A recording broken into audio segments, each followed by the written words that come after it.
Well, there's plenty of snow removal equipment up here, I will say that.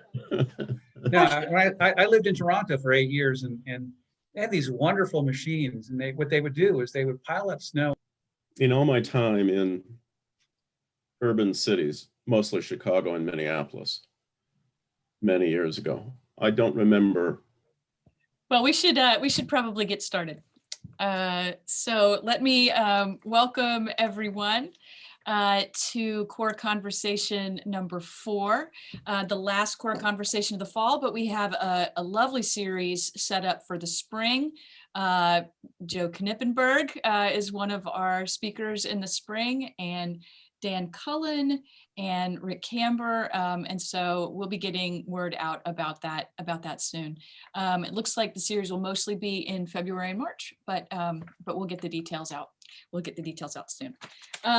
So Core Conversations is a project of ACTC. If you are tuning into this recording or into this Q&A today and you'd like to know more about ACTC, please reach out to me or right now, pretty much anyone on this Zoom call can tell you all about ACTC. We're an international professional liberal arts organization dedicated to fostering the use of core texts in undergraduate classrooms. But I want to get right to Emma. Emma Cohen Lara is our speaker today. She's a senior lecturer in political theory and research fellow at the Amsterdam Institute of Social Science Research, where she teaches classical and modern political thought. She's the first editor of Back to the Core: Rethinking Core Text in Liberal Arts and Sciences in Europe. And she's the organizer of ACTC's European Conference. She's on the board of directors of ACTC, and she's working with me and others to get ACTC's spring conference this year together, which will be a virtual conference. So it's in lieu of our annual North American meeting, but because it's online, we hope that we can invite people from all over the world to join us for that conference in April. So there'll be more details on that soon. So Emma, thank you so much. And let me, before I hand it over to you, just a little bit of instruction, which I think perhaps you all know. It is fine to keep your camera off or on during this Q&A, but if you would like to ask Professor Cohen-Lara a question, please turn your camera on. Also, it's best if everyone stay muted when other people are speaking, but please remember to unmute yourself if you have a question. And if you would like to ask a question, the best way to get in there is to use the raise hand function, which you can find under participants. So at the bottom of your screen, you'll see participants. If you click on that, it'll open a box. At the bottom of that box, one of the options will be raise hand. Since we're such a small group, it might not be necessary to be that formal, but that is a way we can get into the conversation. And it is a little bit difficult on Zoom if people are trying to talk at the same time. There's a little bit of a lag and the audio is complicated. So the raise hand function might be helpful for us, even if we have a more free-form conversation today. So that is all the preliminaries, and I'm going to hand it over to Emma for a little bit of a summary of her talk, and then I will help manage the queue for her so she can focus on talking to you about Plato. So thanks, Emma, and welcome. Great. Thank you so much, Charlie, and thank you so much for organizing this. It's running really well, and it's a great way to stay in touch. And also for me, I'm also excited about the conference in April. I would have loved to see everyone, but since it's going to be online, I think it should also be a great experience. And it will save me a large journey across the pond. So I'm looking forward to that. My contribution or what I'd like to talk with you about today is about Plato's laws. Which is in a way not an easy dialogue, but I think for all its sort of sometimes confusing moments, it still is a very beautiful dialogue. So I'm excited to talk about it today with you. I introduced it briefly in my recorded session, and the part that I distributed for reading is what he calls the preamble to the legal code. So the dialogue is about setting up a new city in Crete, and then 3 elderly gentlemen, one from Crete, one from Sparta, and then a stranger from Athens, talk about what kind of legal code and political arrangements as well this new city should have. And in book 4, after he has discussed what you could call certain foundations for law, such as what does human psychology look like, and what should be the main aim of law. In book 4, he starts with the actual law code, and then he starts first and foremost with his preamble to the law code. And in the preamble, he makes it explicit that we should the citizens of this new city should understand God as the measure of all things. And that, in a way, places sort of a running theme throughout the dialogue. We see that, for example, already earlier on, where he talks about the arts, and specifically the festivals, which are really religious festivals that the citizens of this new city should engage in pretty much on a daily basis, celebrating and dancing and singing to honor, mainly the god Apollo. So there's a genuine religious dimension to this new city. And it plays a real role in trying to understand how the Athenian stranger wants to achieve what he sets out to achieve. And that is that he wants to correct correct is a bit of a strong word, but it's what he wants to do. He wants to correct the Cretan understanding of the aim of law. Because the law starts out with the Cretan person named Clinius talking about or stating basically that the world is full of strife and full of war and contest, and that the Cretan customs are so great because they prepare the citizens to be victorious in this sort of constant battle. And that is fundamentally what the Athenian stranger starts out to correct, because what the Athenian stranger wants to say is that fundamentally and ultimately customs should train citizens to be successful in war, but ultimately the most important thing is that citizens learn to or are habituated to live in harmony with one another. And so he makes this argument that Clinius seems to accept, in part because the Athenian stranger relies on Greek poetry and Greek myth to become persuasive. He makes the argument that actually war, of course, is a bad thing and one should be victorious, but the worst thing is to have civil war, to be in war with one another. And so that's what starts out the conversation. That's also fundamentally what the Athenian stranger hopes to achieve with the laws and the customs that he prescribes. And briefly in my talk earlier, I also talked a bit about the human psychology that underlies the legal code.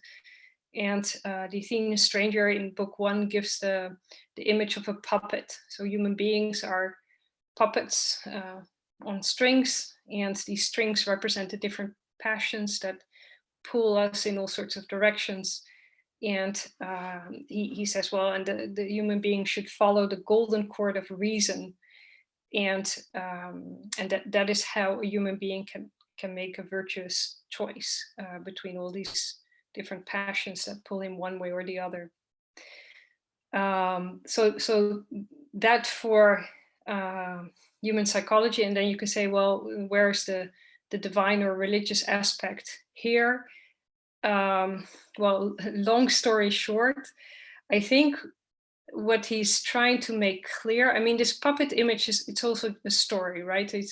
He also presents it as a story, so it's not a philosophical argument. But what he wants to make clear is that by following reason, and here he uses the word logistikon, so the calculation between, okay, when is it right to indulge in a certain pleasure or maybe not?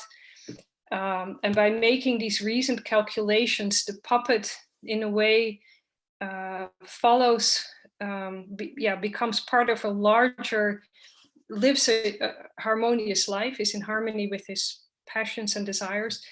But as such, he also becomes part of a greater harmony, which ultimately is a cosmic harmony. So it ties the person himself or herself together with the fellow citizens, and also together with the greater cosmic whole. And so that's where the religious element comes in, or maybe more the theological element comes in, because he understands the God as due measure, the God, or the cosmos is a measured whole, and through due measure one obtains harmony, and as an harmonious whole, this also becomes a whole that sticks together, and that is not part of a world of strife. So I guess it is a bit of a complicated story, but maybe I just leave it there at this, and anyone can sort of shoot at it or ask questions. Great. So the floor is open. Who would like to ask the first question or make the first comment? Emma, Go ahead. Go ahead, Joe. I have a kind of practical question, which is, I've always been daunted by the prospect of teaching the laws to undergraduates. And I'm daunted by the prospect of teaching most books to undergraduates.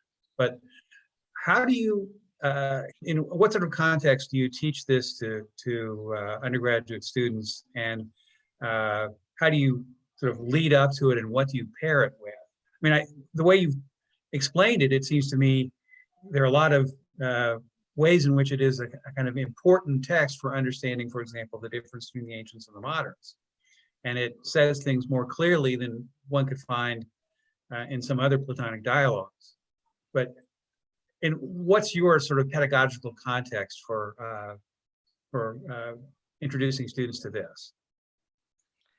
That's a very good question. And I have to admit that I tried to teach the laws only once in the 10, 11 years that, I'm not teaching in Amsterdam. So I shy away from it because I think for reasons that you also mentioned, it's not an easy dialogue. It's also a dialogue that's probably less entertaining than, say, the Gorgias, for example. It's a dialogue that, in some ways, I think I always opt for the Republic instead of the laws, because I think the Republic presents us with the very heart of Plato's philosophy. So this is a dialogue for more advanced students, I would say, who already have a sense, who have already read the Republic and one or two of the Socratic dialogues. You see some of Socratic ethics return in the laws. So the idea that the just life is the good life, and that the just life is the pleasant life, and that it's not the pleasant life as such that creates happiness. So I'm afraid I can't answer your question because I shy away from it. Yeah, I guess my temptation is to say you could teach the selection that you offered us to make something like the following point, that surely ancient political thought is all about regimes, all about the best regime and good regimes. It's not so much about organizing regimes for the sake of kind of worldly success, in the sense that beginning with Machiavelli and following, it's success and security, preparing for war that dominates. And this is the clearest way I've seen of making the point that domestic considerations are front and center for, certainly for Plato, and I think by implication also for Aristotle. And in a sense, I'm tempted now to pair it with someone like Machiavelli on that particular issue, simply because it states the old position in as clear a way as I've seen it stated in my limited experience with classical texts. Joe, so I have taught this many times to advanced undergraduates in philosophy of law, and I pair it with Montesquieu's spirit of the laws. So neither one of them is focused as much on the actual legislation as you might assume based on the title of the text. But they are an excellent pairing for bringing out exactly what you mentioned, ancient versus modern. All of the key things, all that which is forbidden, all that which is not forbidden is permitted, right? For the moderns, in contrast to the ancients, all that which is not explicitly permitted is forbidden for the ancients, and all the like, right? Which are really they're startling, actually, when you really pay attention to them. But anyway, I had a question about, I just wondered whether you might say a little bit something about the Republic and the laws, and just say something about the Republic as the best city and this as second best, and say then something about what law has to do with being second best. Yeah, good point. Which that, yeah, in a way that jumps at one instantly. I guess the more or less common interpretation is that the Republic sets up, an ideal city where the philosopher rules based on virtue, and so the guardian class is trained at least in terms of moderation and courage, and the producers obey because the guardian class is courageous and enforces whatever rules or edicts the philosopher rules by. Whereas in the laws, everyone is subject to the nomoi, the laws and customs that are part of the city, and the nomoi are not meant to change. So there seems to be the big difference seems to be the absence of philosophy in the laws. But I'm not entirely sure if this is completely correct. So Socrates is not in the laws, and there's no training of the philosopher as there is in the Republic, and no explicit mention of the philosopher, and certainly not the philosopher as a ruler. But there are certain moments where I think the laws is not as divorced from philosophy as one might think. And for example, in book 2, when he discusses the music, and he says, well, music and song and dance need to offer correct representations. And then he says, well, and in order to know how in music and in song and dance one correctly represents, let's say, the courageous man, or let's say whatever the art represents, the Athenians stated, well, and in that case, you have to know the essences of things, right, or the ousia. And so there he actually seems to indicate that whoever composes the art that this city is to basically live by, because these festivals are almost daily, and the festivals are at the very heart of the education of the ongoing education of the members of the city. In order to have the correct art, the Athenian stranger seems to imply there actually needs to be a certain kind of a philosophical understanding of correctness. And so I think philosophy here and there it's not gone completely in the laws, whereas of course it is at the center of the Republic. So there's a huge difference, but it's not entirely black and white. Yeah, in the Jewish and Muslim traditions, when this is broached, it's always broached very indirectly and delicately, as you might imagine, because you don't want to emphasize that there might actually be a kind of rule that's better than the rule of law. But at least one way in which people put it is that rule in the Republic is the rule of living wisdom, as opposed to law. Law is somehow second best to that. And I think I agree completely that philosophy is there in the laws, even if it's somewhat in the background. But I was kind of hoping you'd say a little something about how the gods have something to do with that kind of falling away from the direct rule of living wisdom. I'm reminded of what Aristotle says in the Ethics about why we don't have philosopher kings, why we don't have living wisdom ruling us. And it is because human beings cannot be trusted.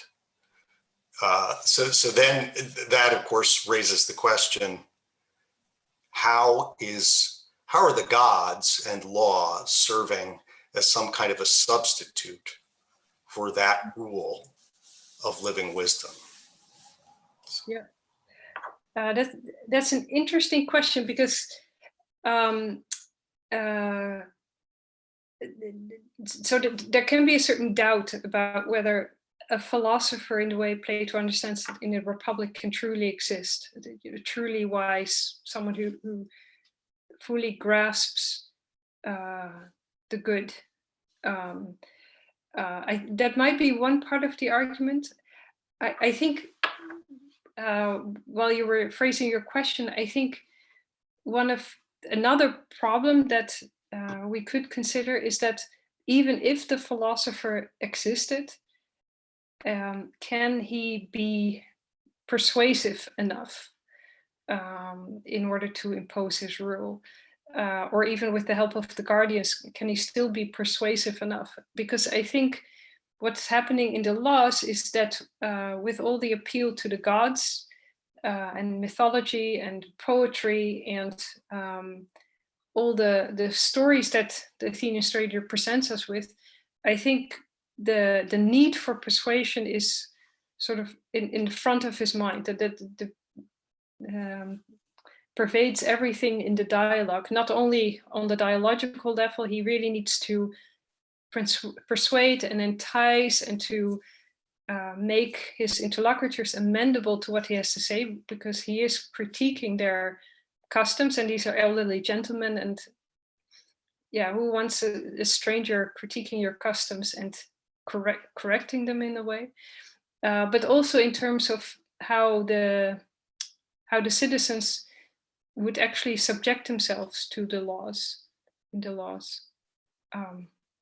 and I think because Charlie and I earlier talked about where sometimes he talks about the God as the measure of all things, but sometimes oftentimes he talks about the Greek gods in the plural, and it's about Apollo and Zeus and all them. And I think he uses those stories to build on a sort of a common frame of reference, and to make his message that people should follow due measure and be reasonable in their actions, to make that somehow palatable, because it's the puppet, and it seems to me he has a very clear understanding that there's so many passions, especially for wealth and power, that pull the puppet very much away from the right thing to do.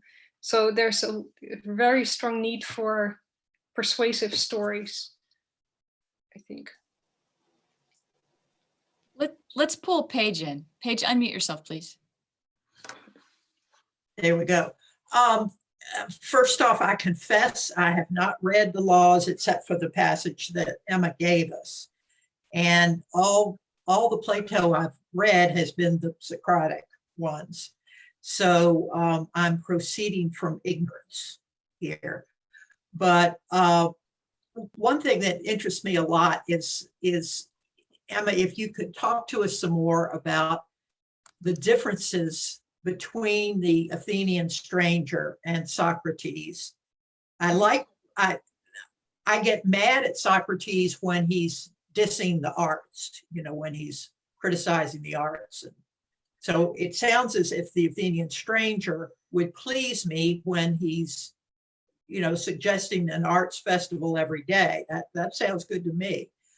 But I think I'm probably smoothing over the differences here. And what I'm particularly interested in from you, Emma, and from my distinguished colleagues is, where Plato stands in this.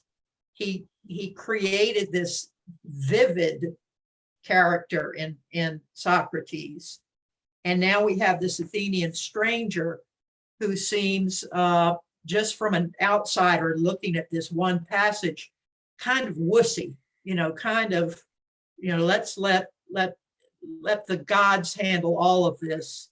And here's the pecking order, precise pecking order.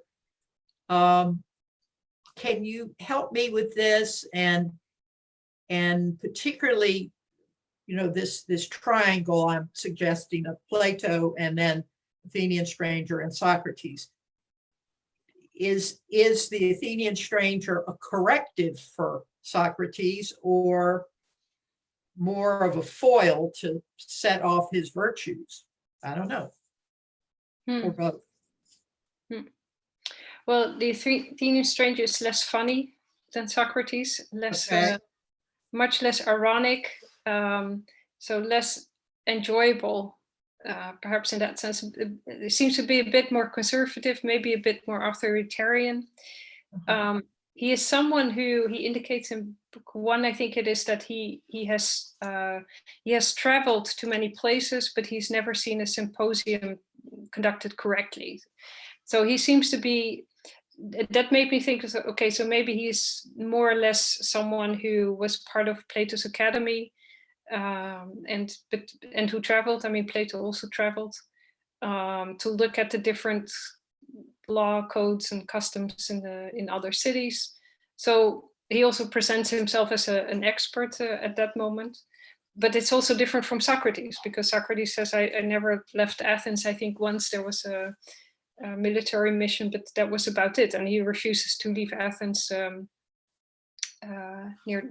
his when he's in prison, and his friend asks him to escape, but Socrates says, no, I don't do that because I cannot philosophize in other places where I might not speak the language and so forth. So the Athenian stranger is not, Socrates incognito, I would say. But I also don't think, on some level, I don't think that on some level there's a real clash between Socrates and the Athenian stranger, in the sense that Socrates says, I know that I don't know. So he's sort of the embodiment of humility in that way, although that's also often a way to get other people to talk about what they think.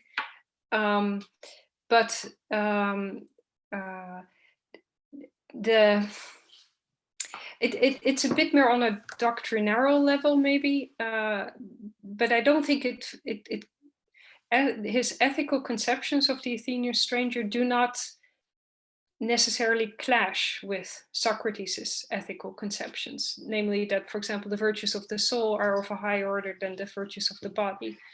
And that's something that the Athenian stranger literally repeats and also sets as the foundation for the laws. So there's a lot of commonality, but I would say they are different people. And where's Plato in all this? My goodness. I'm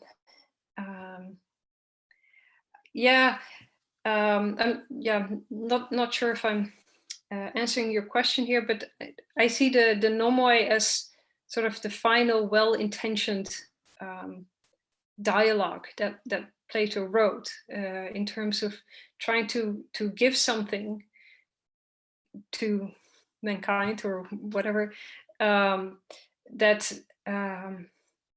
yeah, in a way that where it's a dialogue where many things come together. I think it's not an easy dialogue, but it is time and time again very Platonic, I think.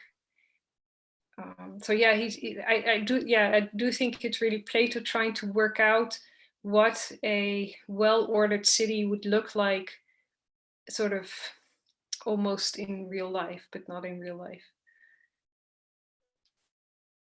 Thank you. Scott, yeah, Scott, please come on in.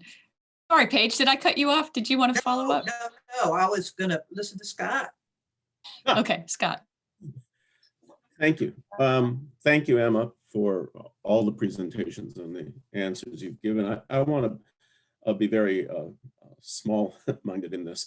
The last time I looked at the laws was so many years ago, I don't even remember it. I want to say something about the correctness issue that you brought up. You're going to drive me back to the laws with that, because my hobby horse happens to be in the poetics, where this issue of correctness comes up in the last chapter or two and is actually built up through the whole of that book. So thank you for that. I really appreciate it. But I have a much smaller question here, and it relates really to undergraduates and the selection that you had for us. And as I read it, I was struck as a kind of a parallel to what I once did in a writing course. You got to get students to focus on terms and propositions to see what things mean. That it's not words and sentences and propositions don't just mean anything. They don't just mean the first thing that comes off the top of your head, that kind of thing. You have to really get them to focus. And one of the more interesting little exercises I once did happened to be with the Declaration of Independence and the Declaration of Sentiments and Resolutions, Caddy Stanton's take on the Declaration of Independence. And the question really is, do the terms and propositions in these two documents mean the same thing, or are they different? And can you then separate out the arguments and tell the two documents apart? I would suggest that when I was reading what you had, and I'd just be interested in your comment, for undergraduates, this selection is almost perfect if what you wanted to do was also have them read the 10 Commandments in Exodus. Okay, that this would be a way to begin to differentiate what's going on here. Just really, it's a fly by the seat of my pants kind of thing, but I thought I might just bring it up for your comment. That would be an interesting pairing, the 10 Commandments in this preamble.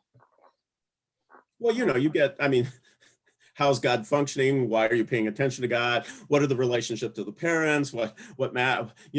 Even property is brought up.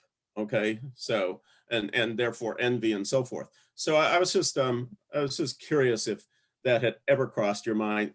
And again, it's a matter for undergraduates, not really beginning undergraduates, not really at a level that this conversation has been carried on. But that would be a cool idea. Yeah, also because the God, I think the God of the 10 Commandments is also in a way a different God from the God that's presented here. The God that's presented here is a sort of, we're little, to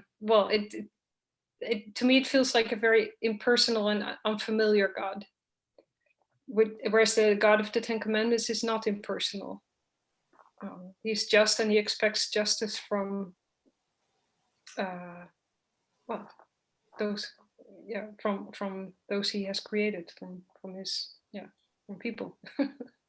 but as you and Charlie both noted, there is that kind of oscillation between an impersonal measure who seems to be a bit on the model of the imitation of the divine that we're certainly familiar with in the Western tradition, if not so much in the Old Testament.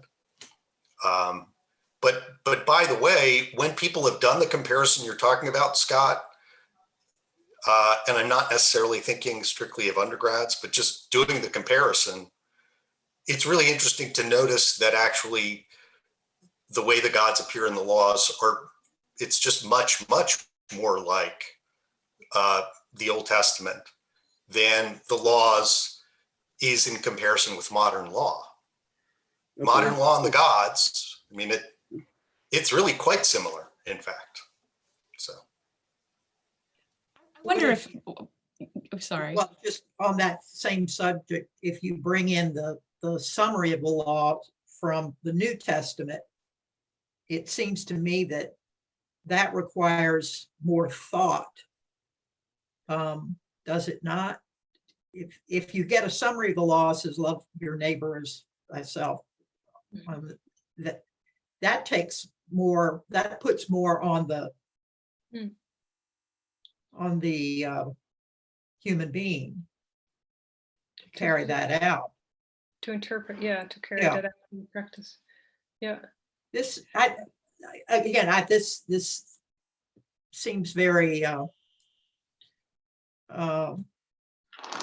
limited somehow in the power that's going to be given to the subject to interpret things. Yeah, that's actually a very useful way of thinking about characterizing ancient law. Ancient law is much more comprehensive than modern law. And the New Testament is certainly a stepping stone toward that narrower conception of law. I'm not saying the one is tantamount to the other, but it makes a lot of sense that you would have gone from having this very comprehensive view in which education is a part of the law. You have preludes and all of the other, I mean, the gods are obviously ruling a whole way of life. That is not the way we think about law at all. I think my question actually is better now because of the last couple of comments, or more interesting to me anyway. And it's on this question of religion, and it's on where Josh was sort of directing us, Emma, towards this comparison between the Republic and the laws. Because I wonder, this is going to be broad brush, so just tell me what you think. But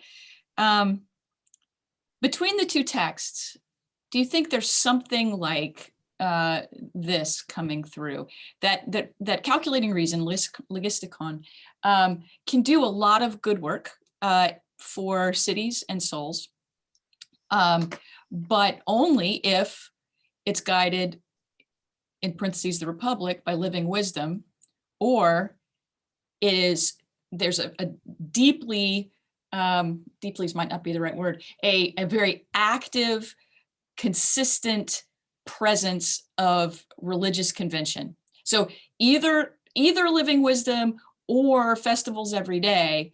And within those contexts, logistikons can do a lot of good work, but without one or the other, it's reason's in trouble. Yeah. Yeah. So yeah, I think that's a good reading. And again, I also wonder about how effective living wisdom can be in a city. So there, although it would probably be preferable. Yeah, and I think where that comes from is again Plato's sort of deep concern in a way with certain passions, and I think he saw that around him as well. On the one hand, with the sort of thumotic passions of the few very young, beautiful, highly intelligent young men, like Alcibiades, perhaps Critias, and we could say maybe today we also in the Netherlands, I can name one or two examples. So on the one hand, the danger of this of the passion of ambition, and pride as well, sort of this unwillingness to be restrained by anything, even by shame, and especially by law and by other people. and so he is very concerned about that passion, and at the same time he's also very concerned about a kind of much broader, you could say, hedonism of the masses, where when he talks about art today, he says, well, yeah, if you ask the audience, they're like children, they just want what is pleasant. But he said, but that's not the role of art. Art in a harmonious polity should be a teacher to the audience. So he says, well, that would be the world upside down, because the good life is not constituted by pleasure only, and actually the good life being constituted by justice and virtue, in a way, is too difficult to be simply the pleasant, even though it is also pleasant.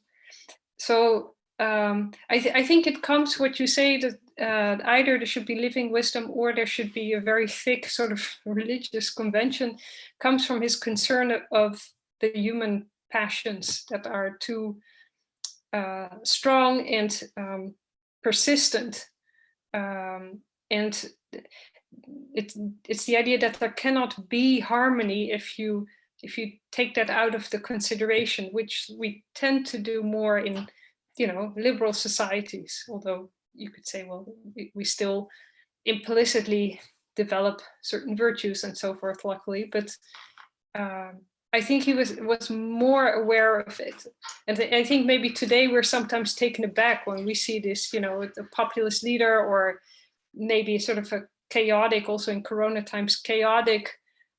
We have many more. There's more crime, and now people start to use fireworks in the Netherlands, which they were always allowed to during New Year's, but now we're concerned that the hospitals get too full. So now the government has decided to ban them. But of course, there's people do it anyway. So, and then there's more anxiety about that, and more concern about safety and so forth. But it's sometimes maybe we've taken out of the equation too much what Plato was concerned about, namely these prevalent, prevailing human passions. Thanks. We have a few minutes left, and the floor's open, so please jump in. Yeah, go ahead, Scott. Were you gonna? Scott, you're muted. You're muted. Yeah. There we go. Can I be heard? I guess. I hope I unmuted it. The sun's beginning to glance on the screen, so it's hard to see what I'm doing. So am I heard? No. You are. You're good. Okay. I guess I wanted to go back to a remark that Josh made, and I'd like to hear the conversation by Emma and Josh and all participants. Charlie, you know Plato as well as anybody here. I think what I heard Josh say, in effect, and I could be wrong about this, was that so many in our current law, and I'm really fixing on the Constitution here, in our current law, there's really not too much of a statement about, how should we say, human nature in it. That's not what Josh said. That's not what you said, but I'm trying to get at what I thought I heard. And I just wanted to go back into this for a minute about what's implicit in the Constitution about the nature of people. And as a characterization of that, then how would we talk about the nature of people in, let's say, Plato's laws? Okay. And I mean, I think we all have a background in Locke and so forth, but it has always struck me that the Constitution actually has a rather, if you're willing to include the 10 amendments, a rather elaborate concept of what a person is in this polity. I'll just leave it at that. Sure. What I didn't mean to suggest that our way of life doesn't have a conception of human nature, But what I was suggesting was that the state and law are less the sphere in which that is determined than is the family. As we all know, Alexis de Tocqueville would teach us. But of course it shows up in the Declaration, but in this very thin form with respect to equality. Equality as a principle implies innumerable things, the most important among which would presumably be a respect for the rights of others, which you'll notice it kind of brings back Page's comment about the New Testament. I mean, that it is a little bit more like that. It's very open, and it has all sorts of implications, but they all have to be sussed out. But I'll just be quiet and let Emma address this. I don't know, maybe on the side of the laws or whatever.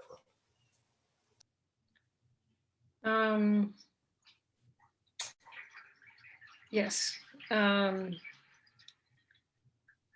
So your question is about, isn't there also a conception of human nature in modern law, even though it's might be implicit?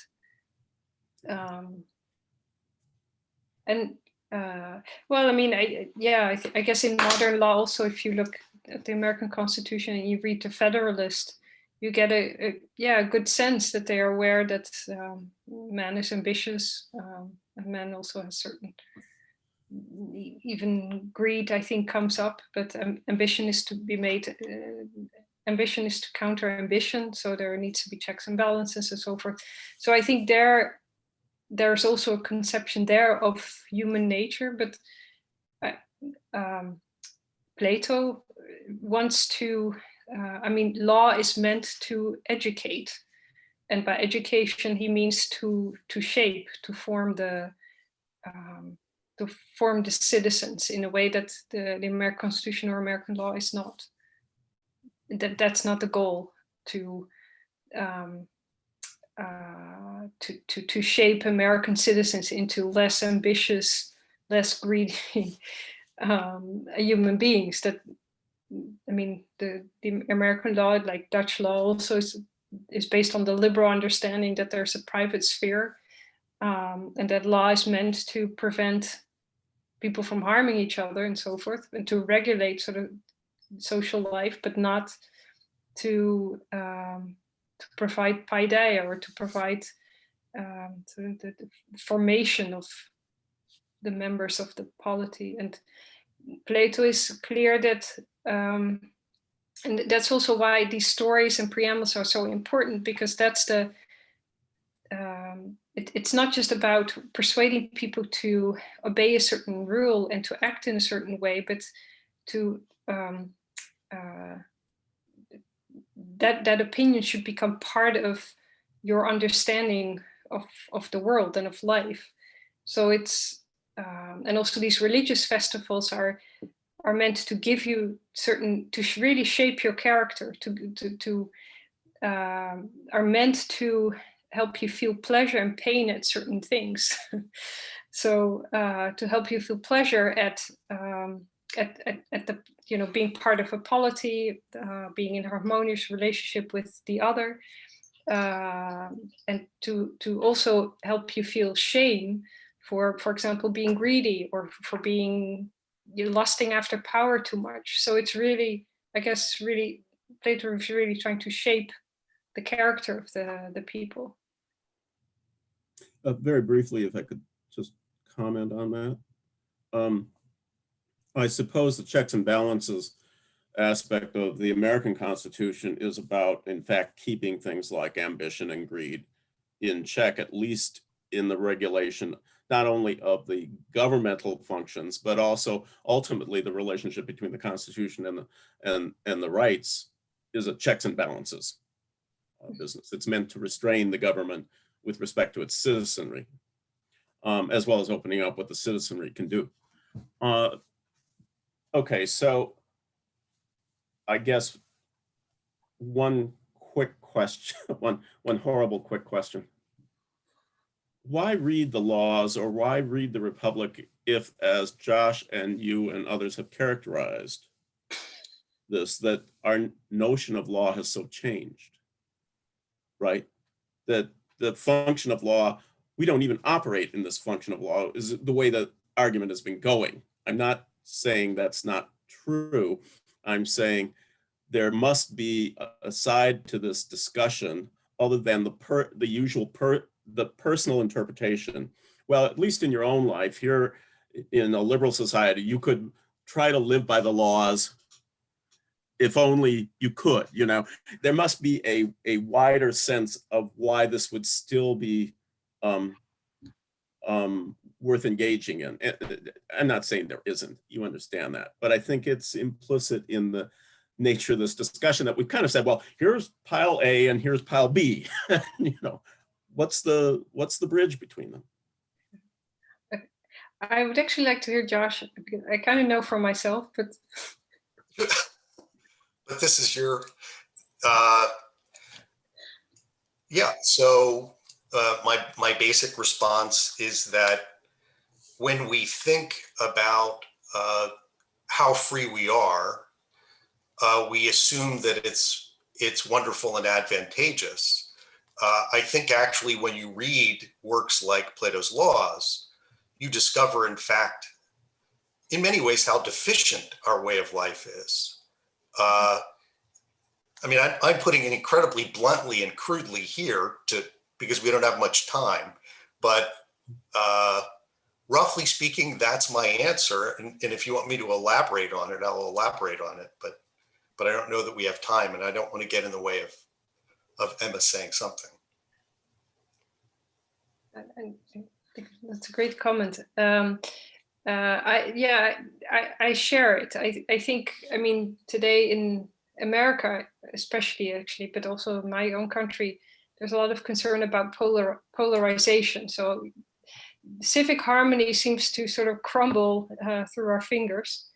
And well, actually in the Netherlands, there's less concern about that because we're a very small country and it's much easier to maintain civic harmony. So I think this concern for polarization should make one, you know, at least pay attention to the laws, because Plato's main focus is harmony, right, against this Cretan understanding of the way the world is, perhaps. The other thing is that I think in also this notion of having a civil religion, or sort of have religion inform and substantiate civic harmony, is a very interesting one. And I think actually, I mean, the Netherlands likes to see itself as a very secular country, but when you read Plato, I think there are ways that we can look at certain things we do in the Netherlands that's absolutely like civil religion, that are unchallengeable notions. And so to be able to think about that and take a step back and think, okay, what are we doing, basically? I think, yeah, the Laws is a fascinating text. Yeah. Thank you. Well, as usual, when I talk to ACTC people, or when I talk to smart people about Plato, I walk away with only deeper questions and not particularly resolved answers. I mean, I think this is a really, with 2 minutes left, I think this is probably a good place for me to stop, to end this, and for us to thank Emma for her presentation and for her Q&A and for her thoughtful responses to our questions. Thanks.